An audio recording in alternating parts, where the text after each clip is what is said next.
Hello once again to all our friends, our viewers, all our stakeholders who have been supporting iGreyhound through these years. Welcome once again to another episode. This is another Thursday, and we hope you have made Thursdays as your regular habit. My name is Cecile Pronove, and as always, this is a pleasant task for all of us here in the team of iGreyhound. So for tonight's episode, friends, this is no exception because we have made sure that our guests are those where you can gain some insights from and also learn lessons from. We have, first and foremost, for this particular segment, our students from the Department of Architecture, and here they are. I'd like them to tell you about their latest project, but first and foremost, may I introduce them to all our viewers. Immediately to my left is, well, she's the lone lady, at least as far as this segment is concerned. She is Miss Melannie Barreno. Hi, Melannie, and pleasant evening. Hi, ma'am. Good evening. Yes, thank you very much for accommodating our invitation. And beside Melannie here is Mr. Carl Silawan. Hi, Carl. Hi, ma'am. Hello, everyone. Yes, thank you very much. And beside Carl here is Mr. Myanmark Gleen Alagadmo. Yes, and he is not a stranger to iGreyhound because he has been here in our past episodes. Hi, Myanmark, and welcome back to iGreyhound. Yeah, hi, good evening, everyone, and it's nice to be back. Yes, great. Now, maybe I have to congratulate you, no, ahead of time because here you are. This is the 12th year of our Estudio Damgo, and Estudio Damgo is a flagship project of our Department of Architecture, the only student-led design, build, and fund project, the only one in the Philippines, the only student-led. But let me allow you to inform our viewers what this latest Estudio Damgo is, which is your project. Perhaps, Myanmark, you are the project manager, together with Miss Melannie also. Yes, please. Our project is a creative sanctuary performance space partnered with YATTA, the Youth Advocates through Theater and Arts, and it is located at Palinpinan, Valencia. It's actually a huge structure, around 171 square meters approximately. So as of now, we're done with all the construction process, and we're now ready for the turnover, hopefully this coming December. Wow, that's really very soon, no? Yes. How about Carl? What is your your contribution to this particular project, aside from being, of course, part of the team, no? Well, being part of the team, my contribution to this project is mostly doing the doors and windows details, doing also construction work since in ED12 we also do our construction along with our Panday team, and also doing other stuff like the small contributions, giving snacks to our team, giving snacks to the kuyas, buying their water, those kinds of stuff. Yeah, which is of course equally important, no? Because without you, who may be assisting all the workers and even your team, these things will not materialize. Yeah, thank you, Carl. And then how about for Melannie? I understand you're also a co-project manager together with Myanmark. Yes. Initially, since we have two teams we have the Kawayan team and also the site team, because we were separated in the very beginning of the project. So I was first the site project manager, and then Myanmark was the Kawayan project manager on that part. So we were handling a lot of stuff on site, especially on the groundwork initially, and then going up through the floor. And then after that, that's where their team came in. Okay, let's inform our viewers as well. You mentioned Kawayan, no? That's Kawayan Collective, that's located in Dawi, Negros Oriental. Specifically, before we go, of course, into the project beneficiary itself, no? The YATTA, or the Youth Advocates through Theater Arts, what is the role of Kawayan Collective as far as the project is concerned? Perhaps Melannie can answer that. So Kawayan Collective is actually helping us through the design phase also, since we're mostly using Kawayan trusses and all of those, like the butong and stuff. And those are used initially for the design process of the structurally, and then going through the roof. And then after that, they also help us in prefabricating and making all the necessary prefabricates that we would need to for our site. Okay, so this is made of bamboo, no? The space itself, yes. Myanmark, what else can you probably contribute to the discussion of the entire project itself? Aside from I'm being assigned in Kawayan Collective, fabricating the doors, the windows, and the structure components, I really enjoy it. I really enjoy the process there, making all the stuff at the Kawayan, because all the people there, shout out to them, they're very kind. Sir Ray is very kind to us. They help us every day, ensuring that we're always on the face of our construction. Yeah, Mr. Ray Villanueva, Yeah. no, is the individual behind Kawayan Collective. Yeah, may I also ask, no, because you mentioned that there are 2 sites. So one site is in Valencia.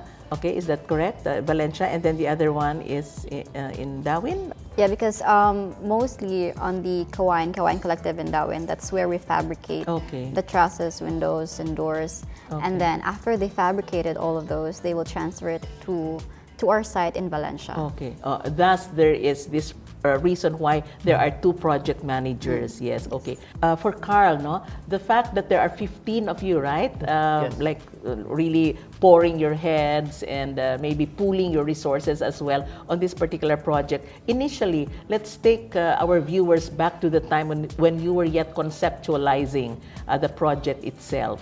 Why this creative sanctuary performance space? Well, it was basically given to us in a sense since when it was our summer class during Sir Ray Villanueva's class with us, he introduced us to YATTA, which we also had conversations during that. We had an initial site visit, their old site in the LCP, the Little Children's for the Philippines. That's in Daro, no? Yes, it's in Daro. So we checked on their site, and we also had discussions about what they wanted us to provide for them, what their expectations from us are.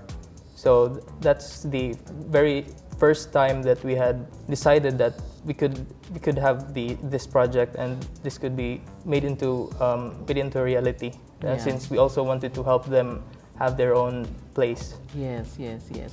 In the course of your meetings, no, or perhaps brainstorming, if I may call it as such, what went on? Especially if there are 15 of you, there are also other individuals who may be working with you. What went on? I'm curious about the conversations and the brainstorming sessions that you may have. Did you clash? Did you completely agree with one another? Melannie first.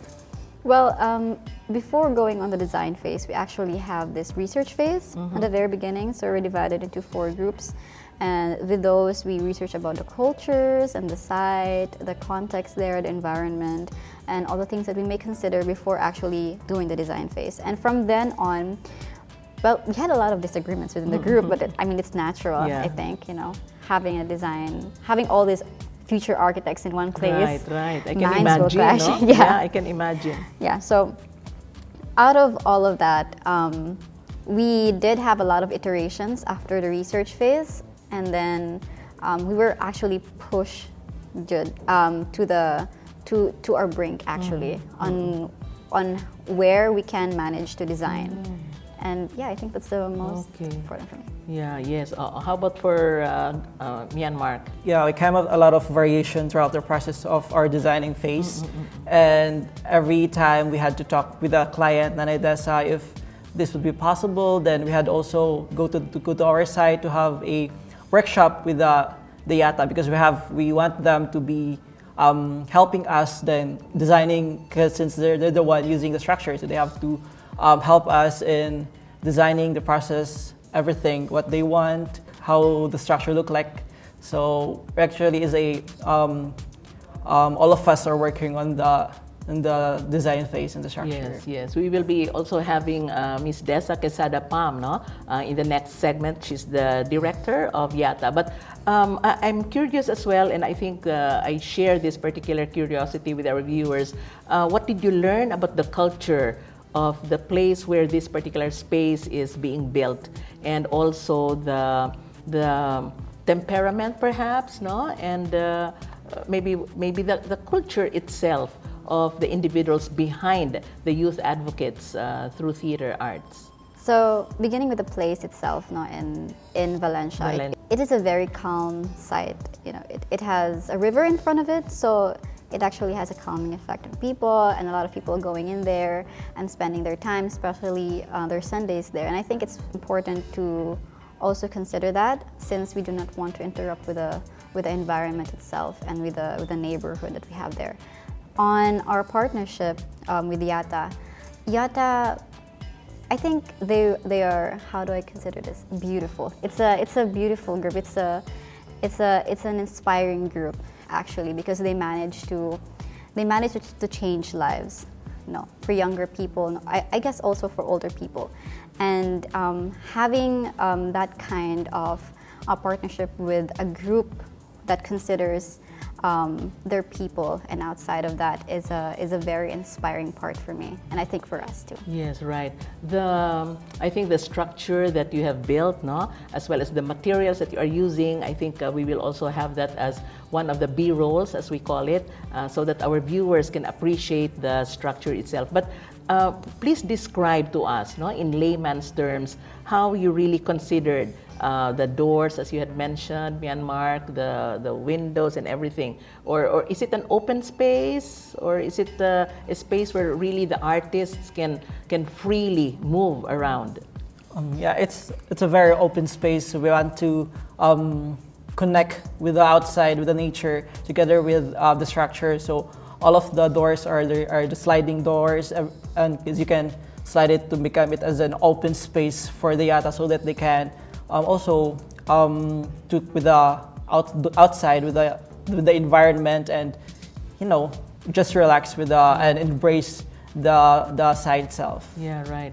Oh, yeah. How about for Carl, especially so that these are artists, So in other words, there may be times when they simply would just want to like sit there, and perhaps conceptualize future projects, and even you yourselves, especially that you yourselves are artists. Yes. Architects are certainly artists also.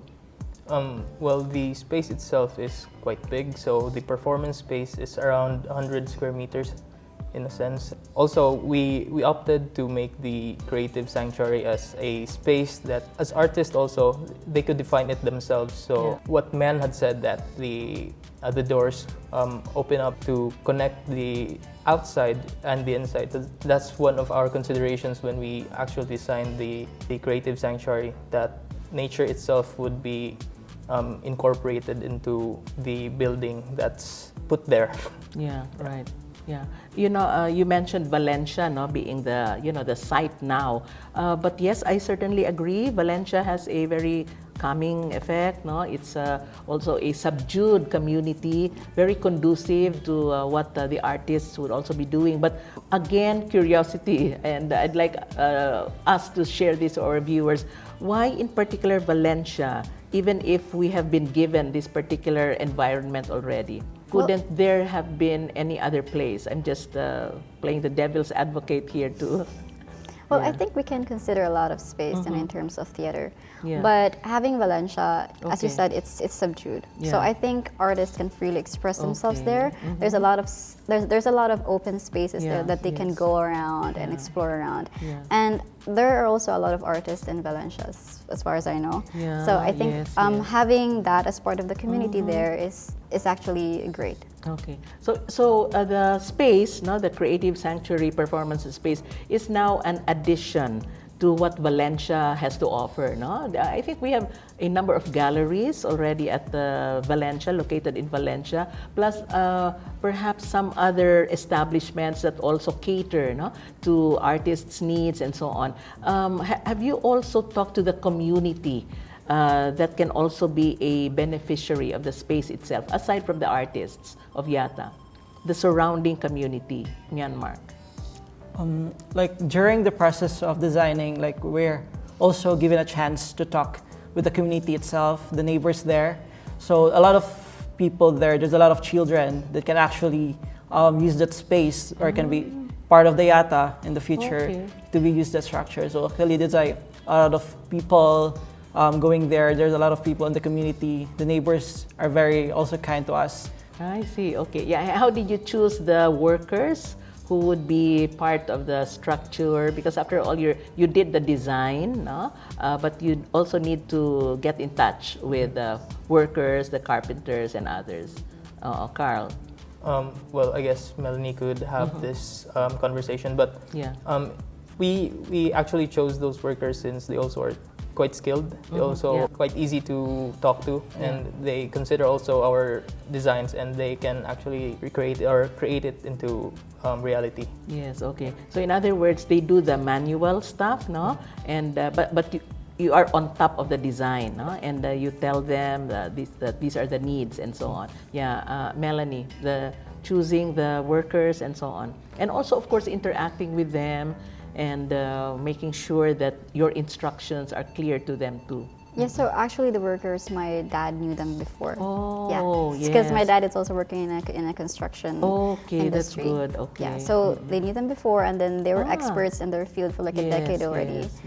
So yeah, that's one part of it, and they are actually experts in a lot of fields, not Yes. just in the masonry field. Okay. They actually know woodworking, and I Okay. think that's also part of why we chose them to be part of it. Yes. And these are the residents of Negros Oriental, Valencia in particular, or they come from other places. They actually came from Bacong. Okay. But you know, amazing the talents that we have right here in the province of Negros Oriental, huh? And here you are working very much closely with them. Yeah. And so there are 13 or 15 of you in the group, right? The ED12. And then very quickly, how long did it take you to finally have this put up or constructed? How long? A few months. I think it's 10 to 11 months. 10 to 11 months. Okay, almost On a its year. nine, And yeah. as you had mentioned, it's going to be turned over very soon in the month of December. Yes, yeah. So in the few minutes that we have left, wow, I'm truly amazed by what you have done, guys, no? And you are now in your last year in architecture. In foundation, of course, we cannot take it back. Now you have to really finish by graduation. But again, kudos ahead of time. But yes, in the few minutes that we have left, may I give you the floor? Perhaps there are people who you would like to thank, individuals who you would want to make a shout out to, yeah, and so on. Yeah, Myanmar first. I would like to thank first the 15 of us, the ED, for giving their time, their whole heart working on us. The core team, Ray, Sir Ray, Ma'am Charlie, Sir Zendas, Nanay Dessa, and everyone and also all the people who work us with the kuyas, the construction, and also the KC team for making those things, all of the things possible. Okay, so Casey, that's Kawayan Collective, Yeah, the no? Yeah. Carl? Same with Mian, but I also want to thank my family for being there to support me throughout my architecture life. Yes. Yes, that's very important, really, no? The support of our family. Yes, and then Melannie? I think they've mentioned it already, but yeah, I would still like to Your thank dad, them. maybe? Yes, my dad, my whole family, Yes, because they yes. supported me all throughout all this. Yeah. Yeah. So this is really a project, no, that is, well, required of you, but looking at you guys, the sense of fulfillment, no, and the accomplishment that you have done really cannot be like overestimated, no? Yeah, so thank you very much once again, and congratulations. We will be right back, friends, for our second segment.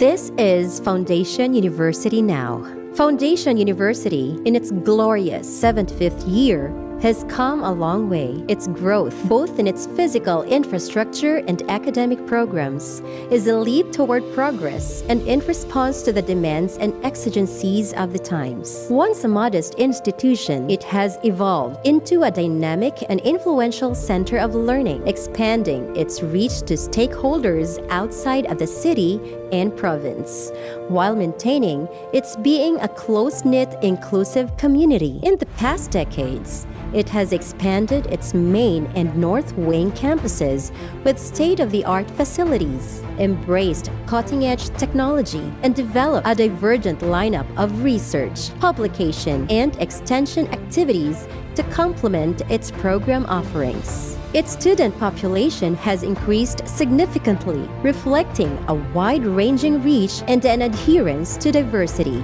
The university now stands as a beacon of innovation and tradition, blending a rich history with a forward-looking vision started by its founder and carried on until today. College of Arts and Sciences.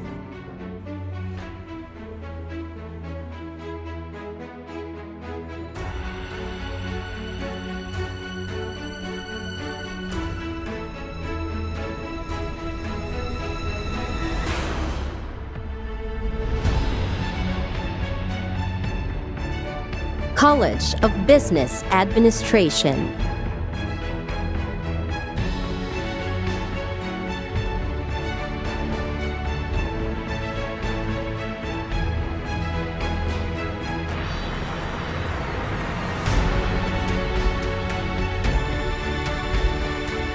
College of Computer Studies.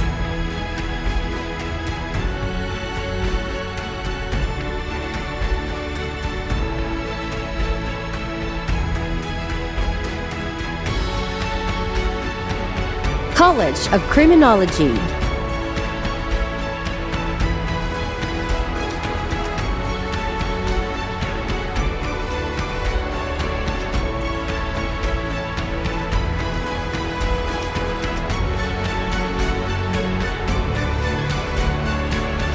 College of Education.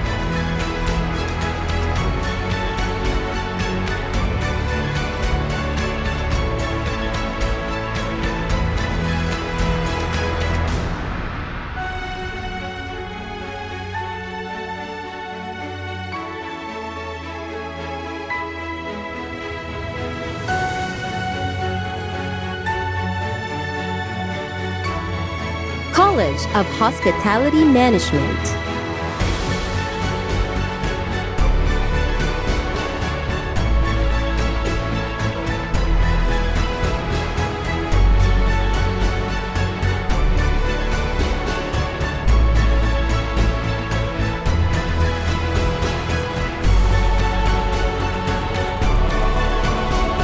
College of Law and Jurisprudence.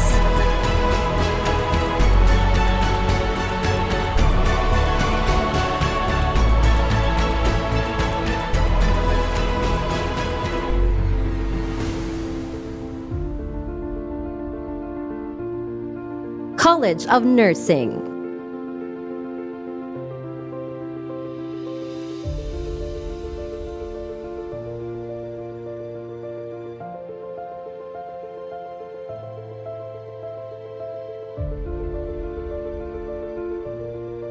College of Agriculture.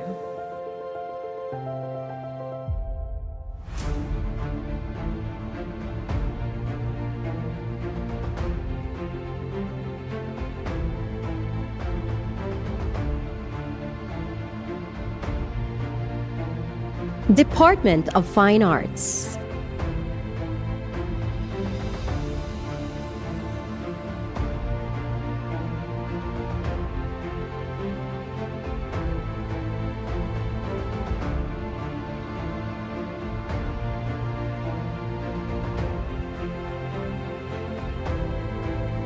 Department of Architecture.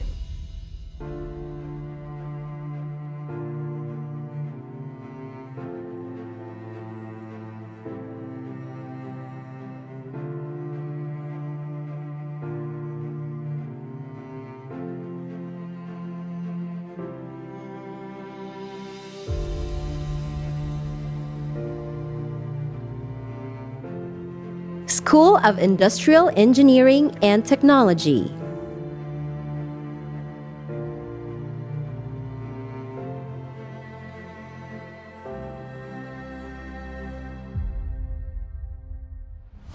FPA Grade School, Junior High School, Senior High School.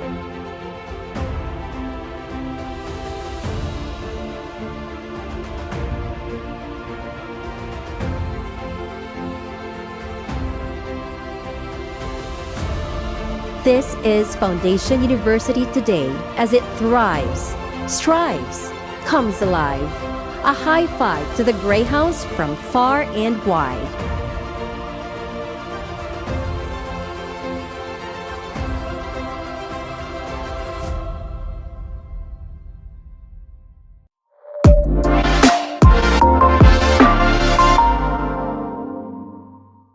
Yes, iGreyhound is back once again, and this time we are speaking with the individuals who are very much part of the so-called Estudio Damgo 12, and this is the Creative Sanctuary Performance Space. Yes, may I introduce them to all our viewers. Immediately to my left is Miss L. Pronove. We call her Miss L here at Foundation University, and she's a design builder and one of the faculty members of our Department of Architecture and the advisor of ED or Estudio Damgo projects. Hi, Miss L, and welcome to iGreyhound. Hi, good evening. Thank you for having me. Yes, thank you very much. And beside Elle here is, well, she's a longtime friend of mine, and I'm glad to welcome here on campus and also on iGreyhound, Miss Dessa Quesada-Palm. She's the artistic director of popularly known as YATTA, but this stands for Youth Advocates through Theater Arts. Yes, hi, Miss Dessa, and pleasant evening. Hi, Mrs. Hill, and good evening, everyone. They were asking about the culture of Yatta. It's like,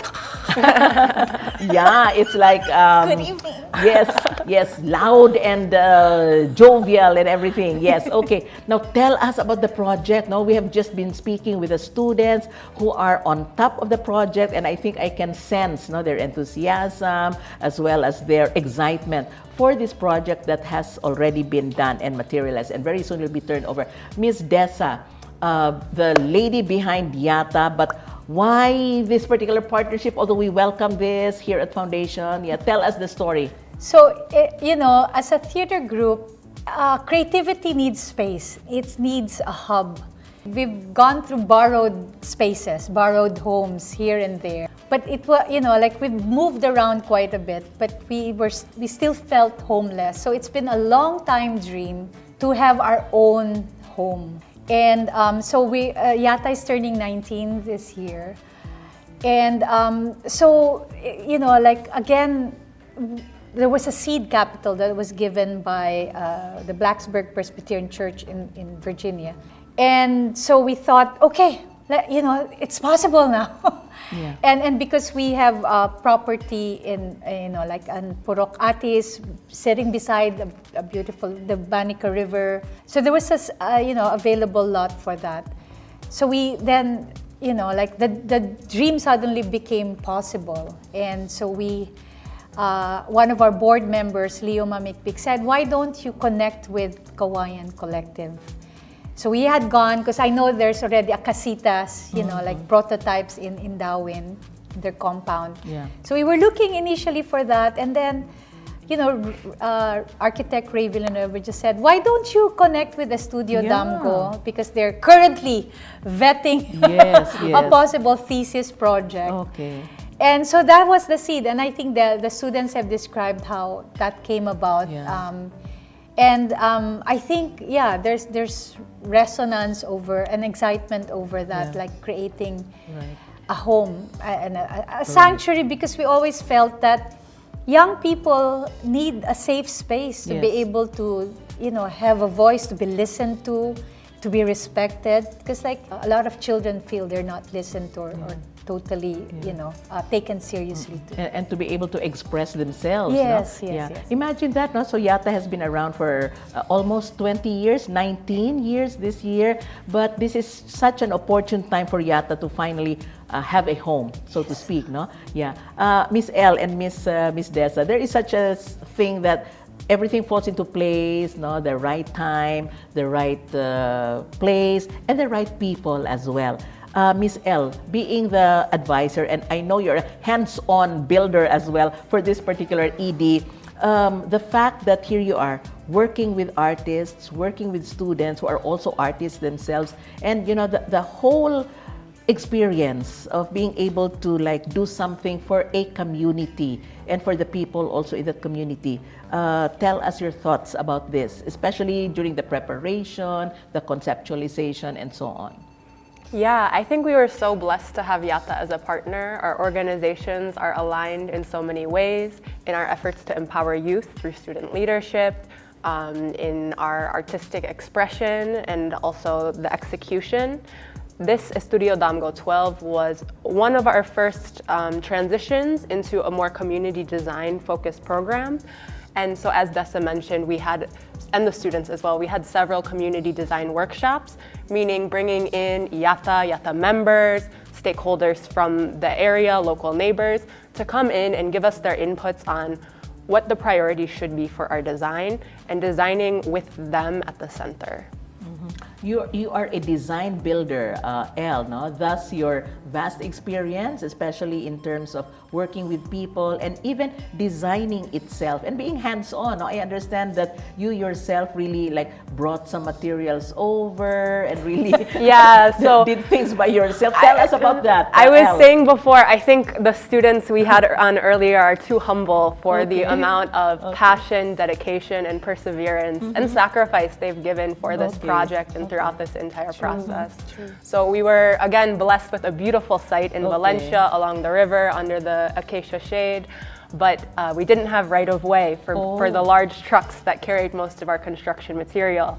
So that meant us manually, physically carrying the hollow blocks, the prefabricated bamboo panels, everything. So you and the students did that. Yes, and that was before we had our panday. Right? Oh my! And the other workers, no? Right, correct. So it was really the students and I busting through sun and rain. Wow! Can you imagine that, no? But in the course of the the building, of course, the construction and so on, especially that you had workers as well working with you, and even the students themselves, who I understand must have been around the area during the duration. Yeah, so in March we were able to bring in a panday team. March of this year. March of this year. This past March of year, this 2024. 24. Yes. Oh yeah, March of this year. No? So we were able to bring in a panday team to help with, our foundation was actually a little bit complicated. It was a combination strip and point foundation. So doing the steel work,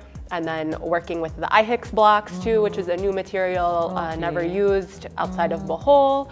So our panday team was really open, and of course they have a plethora of experience in welding and masonry. So really grateful for them, their openness, their hard work, and their patience with all of us. Coming together as a group, no? I understand. I also asked the students this, no? Especially that you have ideas. One person against many will also be able to contribute certain ideas. But I'm curious again about the fact of brainstorming and everything. What transpired, no? And how did you finally come up with a particular design and a particular blend of materials that you have been using? Because I Dessa. think there were several proposed strategies. And designs, Truthfully, for the YATTA, stakeholders, we fell in love with the circular structure. Because it's sort of like just, even in the way we set up our workshops, they're always in a circle. We even have a gathering song called Lingin, Lingin, Lingin, so the circle is really, it's part of like the way, our ethos. So so there was because they said, there's also a beautiful, you can just create sort of like a circular sort of wall around it, but the actual structure is rectangular. So I think at the end we just no, we really wanted the circular. Which again, hats off to the team, because they already told that it was going to be more tricky, or it's like there's a level of difficulty because even creating a circular sort of like roofing and etc. But I think a large part of it was our insistence as well.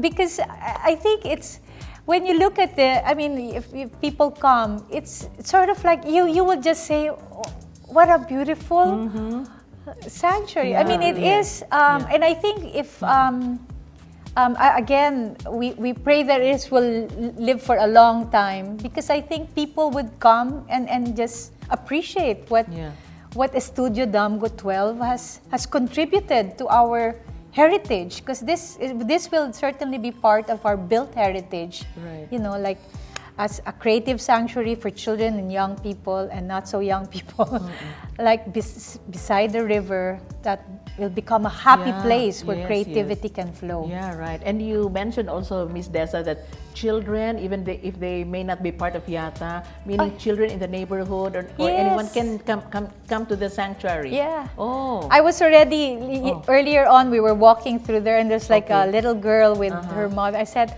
oh, where do you go? Like, there are two very close public schools, like the Balugo Elementary and High School and the Palimpinon. Okay. And we can already imagine after-school programs every Saturday for children in the morning, teens for Okay. because even if we feel it's far from Dumaguete, but we are saying there are so many untapped and unreached young people in Valencia who in are Valencia probably alone, no? in Valencia alone. That could benefit from having this space. Yeah, so. right. Yeah, that's why, as I was telling the students also, El, that this is their contribution to the community, no? Not just as a requirement for graduation, but I think we go beyond that, no? So El, in your meetings with the students and the theories, of course, there are theories that you teach them, no? In what way do you motivate them for them to come out and give some more of themselves? I think a lot of it is self-motivation and from each other. Okay. Of course, there's various things I do to who knows to what effect but one of the methodologies we used is splitting. We have a large group of 15 students, and we have a lot of things we needed to get done.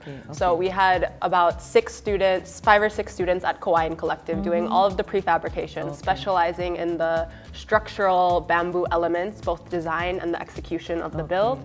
And then we have 2 students focusing on permits, procurement, canvassing, finances, all of that very hard work. And they were very much self-managed along with architect Zandas. And then we have the on-site crew. So showing up every day in Valencia, doing a lot of the masonry work, the concrete work, the digging for foundation. One of the things we did is once a month we would come together for a team circle. This is why I looked at Dessa earlier when you asked the question about the inspiration of our design, or with so many cooks in the kitchen, did we ever agree on anything? And really with community design, we're focusing and centering the users of the experience and having that sort of lead the way. So all the teams would come together once a month, and we would have a longer form check-in. And this allowed us to express our appreciation for each other as well as update, because I think naturally on a big team, every now and then people might feel resentful. They know how hard they are working, but they don't necessarily see how hard someone else is working. So this really amended that and brought us all together. But of course, it's all a team effort, no? Everyone. One cannot say that he or she may have contributed insignificantly, but all of you really contributed much to the realization of the project. But the coming together, in other words, I'd like to pursue that, no? Coming together in a circle, as what you had mentioned, every month. Was it also something that the students, our student architects, probably being in the shoes of the YATTA artists themselves, something like, so this is what they do. Oh yeah, maybe this is what else that they can probably be benefiting from. I think some of our early community design workshops allowed that, to give a taste of what it is to be YATTA. Yeah, right. We came together, we did the several song and dance. song and dance. Yeah.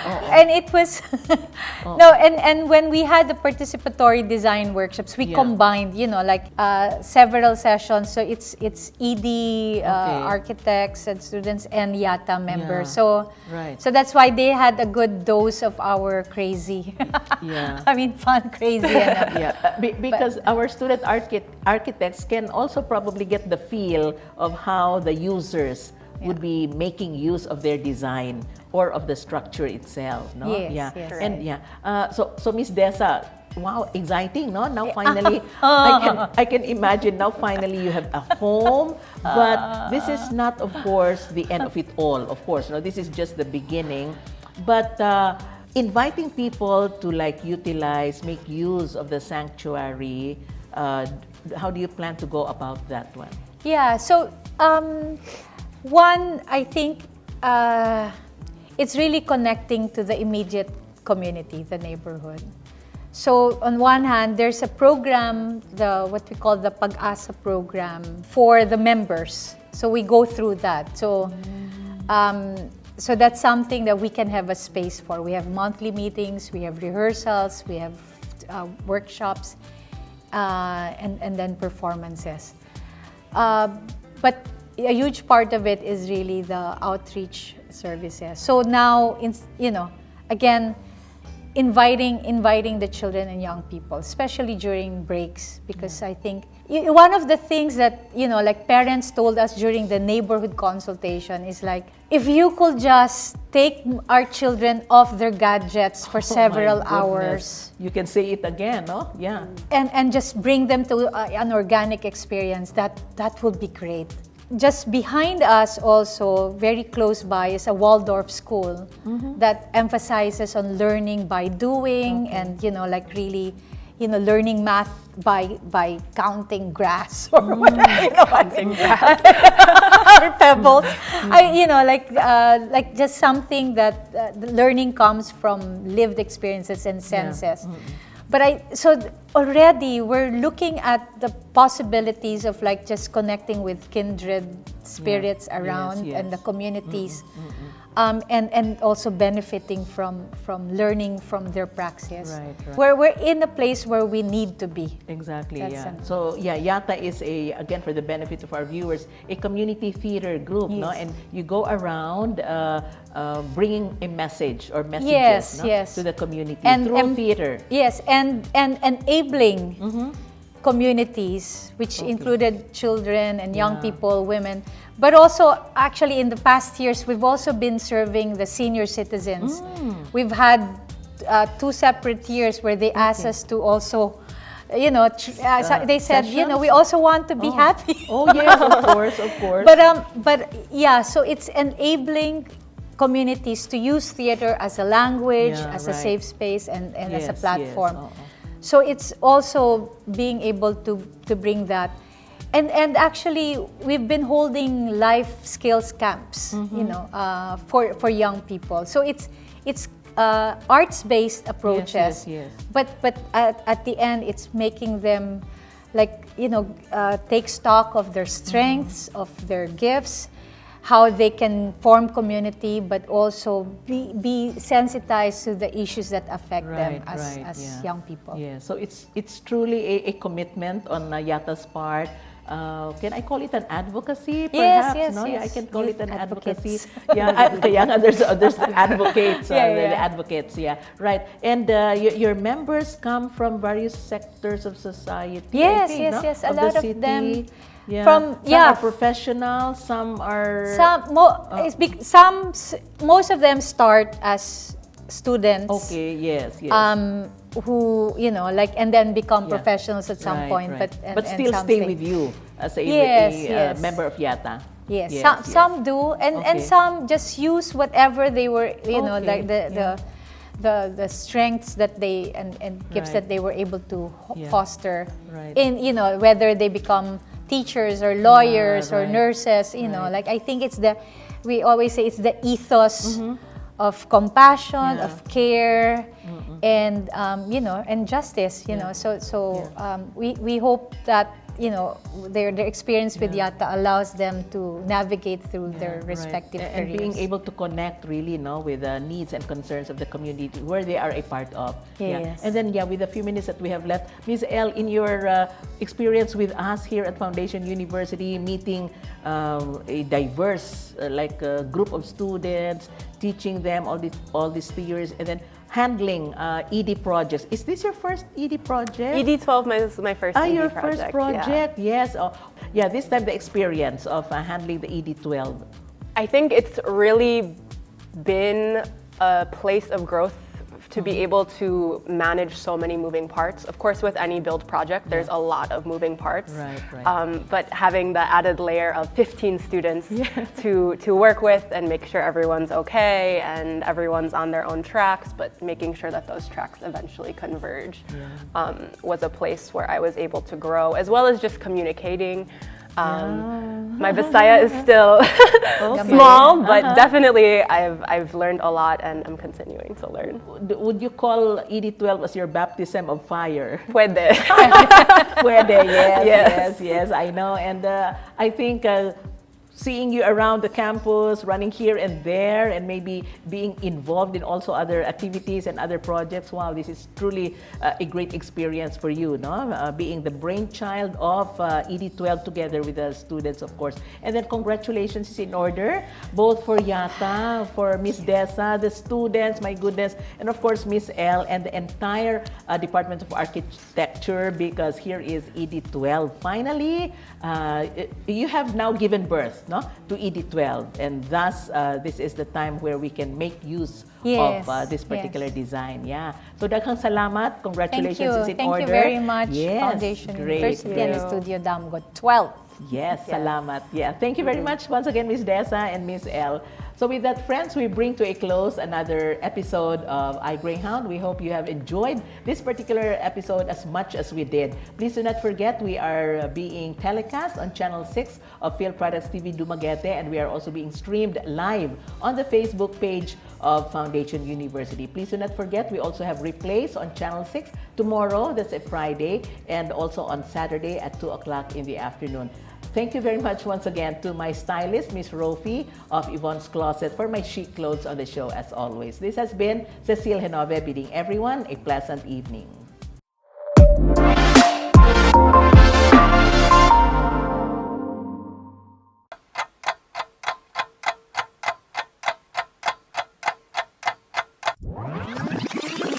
Since its inception in 1949, Foundation University has carved a place in academia, the home of the Greyhound.